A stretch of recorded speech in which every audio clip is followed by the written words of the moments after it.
আজকে মুরগির মাংস জালি কাবাব বানাবো। এই যে মাংসের কিমা সুন্দর করে ফাইন পিস করা আছে, দেখেন খুব সুন্দর করে কিমা করা আছে। কিমাটার মধ্যে আমরা ধনে পাতা পুদিনা পাতা একসাথে করে রাখা আছে, আর সাথে কাঁচামরিচ দিয়ে দিচ্ছি। কাঁচামরিচটা যার যার স্বাদ অনুযায়ী দিবেন, যে যতটুকু ঝাল খেতে পছন্দ করেন। আমরা এখানে 3টা কাঁচামরিচ কুচি করা নিয়ে নিয়েছি। আর এখানে প্রচুর পেঁয়াজ কুচি দিতে হবে। এই যে পেঁয়াজ কুচি দিয়ে দিচ্ছি, আর পেঁয়াজ কুচিটা চেষ্টা করবেন একদম মিহি কুচি করার জন্য।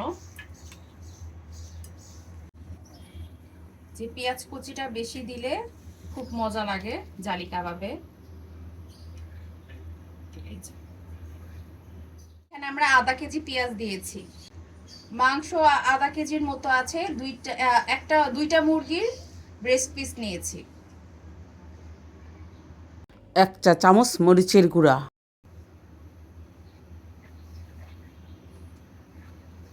লবণ দিয়ে দিচ্ছি 1 চা চামচ। 1 চা চামচে মনে হয় না হবে, সামান্য একটু দিচ্ছি আরো। পরে এটা মাখানোর পর একটু টেস্ট করে আবার আমরা লবণটা দিব।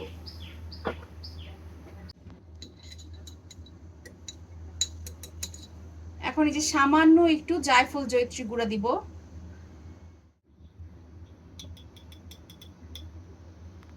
গরম মশলা গুঁড়া দিচ্ছি 1 চা চামচ।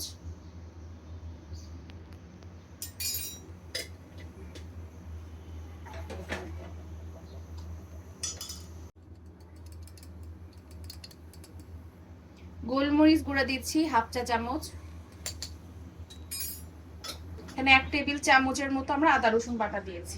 এখানে আমরা চা চামচ দিয়ে সব দিচ্ছি, কিন্তু এটার পরিমাপ কিন্তু আমি মুখে বলেই দিচ্ছি আপনাদেরকে যে কোনটা কতটুকু দিচ্ছি। কোনো সময় হয়তো কম নিচ্ছি বেশি নিচ্ছি, ওরকম করে কিন্তু আপনাদেরকে চা চামচ আর টেবিল চামচটা বলে দিচ্ছি।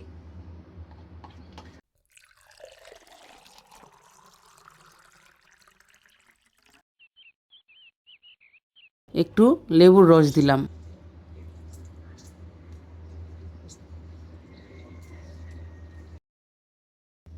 এখন দিয়ে দিব টমেটো সস।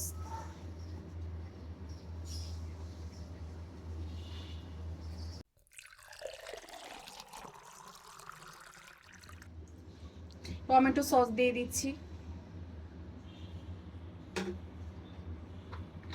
পিস পাউরুটি আমরা পানিতে ভিজিয়ে দিয়ে দিব, বেশিক্ষণ ভিজিয়ে রাখার দরকার নেই।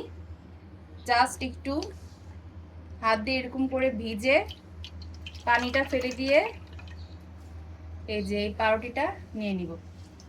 এটা দরকার হলে আমরা পরে আরেকটু দিব। এটা মাখানোর পর যদি আমাদের মনে হয় যেন আরেকটু দরকার আছে, সেক্ষেত্রে আমরা আরেকটু পরে দিব। গুঁড়া দিব, বিস্কুটের গুঁড়াও আমরা এখন প্রথমে 3 চামচ দিচ্ছি, 3 টেবিল চামচ দিচ্ছি। পরে এটা মাখানোর পর বাইন্ডিং বুঝে আবারও বিস্কুটের গুঁড়াটা আমাদের দিতে হবে। এখানে কিছুটা ডিম দিয়ে দিব।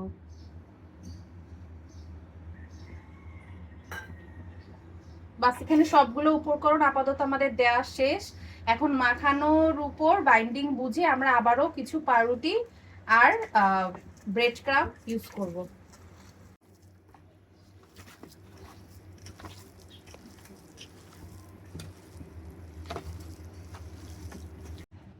যে বাইন্ডিং বুঝে এখন আমরা আরো কিছু বিস্কুটের গুঁড়া অ্যাড করব। 1 চামচ, টোটাল আমরা 4 টেবিল চামচ বিস্কুটের গুঁড়া ব্যবহার করলাম।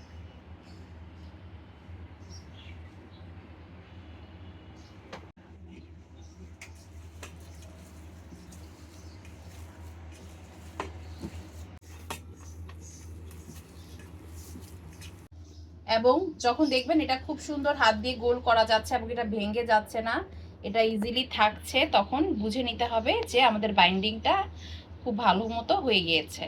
এ পর্যায়ে আর পাউরুটি বা বিস্কুটের গুঁড়া দেওয়ার প্রয়োজন নেই।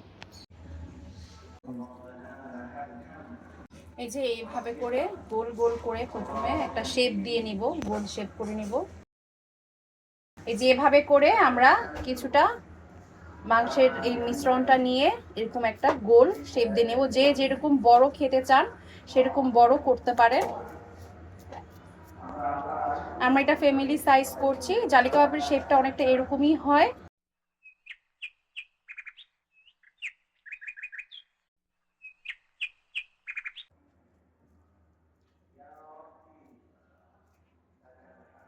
অনেকে কিন্তু জালি কাবাব বানানোর সময় অনেক পাউরুটি গুঁড়া, পাউরুটি যে মানে পানিতে মিক্সড করে দেই আমরা, সেটা দিয়ে দেয়। ওইটা দিলে কিন্তু বেশি দিলে ওই জালি কাবাবের টেস্ট আর থাকে না, নর্মাল তখন একটা মাংসের কাবাবের মতো টেস্ট আসে, বাট অথেন্টিক জালি কাবাবের টেস্টটা কিন্তু আসে না। আগে আমরা এটা যে ব্রেড ক্রাম্পে এভাবে করে কোট করব। যে আমরা তিনোটাই আগে করে করে একটু দেখাচ্ছি আপনাদেরকে।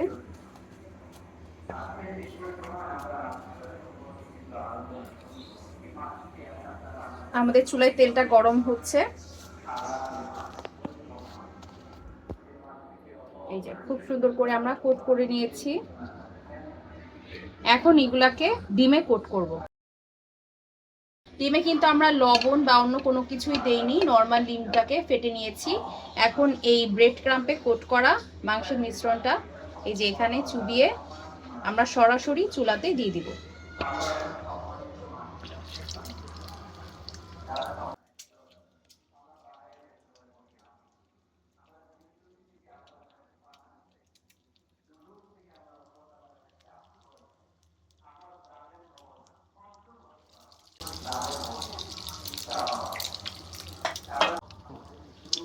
এখন চুলার আঁচটা আমরা কমিয়ে দিব, না হলে দেখা যাবে এক পাশ দিয়ে বেশি হয়ে যাবে কিন্তু ভিতর দিয়ে কাঁচা থেকে যাবে।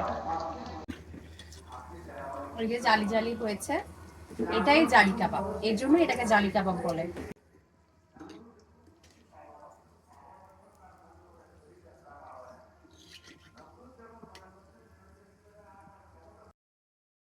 এটা অনেকক্ষণ সময় নিয়ে ভাজতে হবে লো আছে।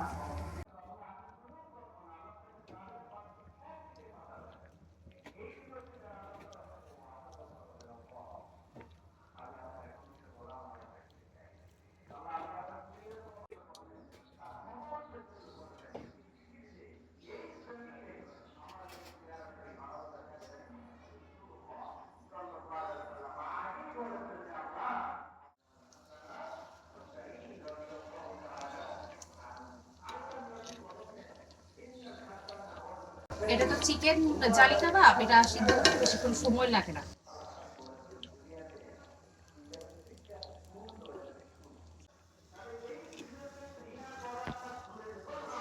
এই যে ভাজা হয়ে গিয়েছে, দুই পাশেই সুন্দর লাল হয়েছে এবং ভিতরেও কিন্তু সিদ্ধ হয়ে গিয়েছে। এই পর্যায়ে আমরা জালি কাবাবগুলো নামিয়ে ফেলছি।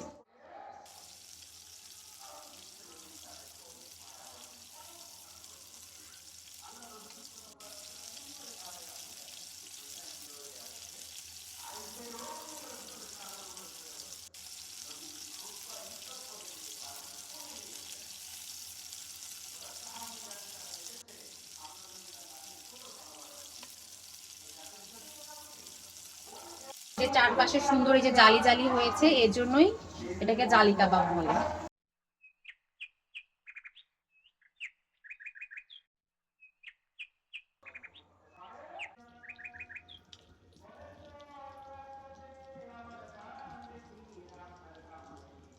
লাইক করবেন, শেয়ার করবেন, কমেন্টে জানাবেন আমাদের ভিডিওটা আপনাদের কেমন লেগেছে, আর অবশ্যই সাবস্ক্রাইব করে দিবেন।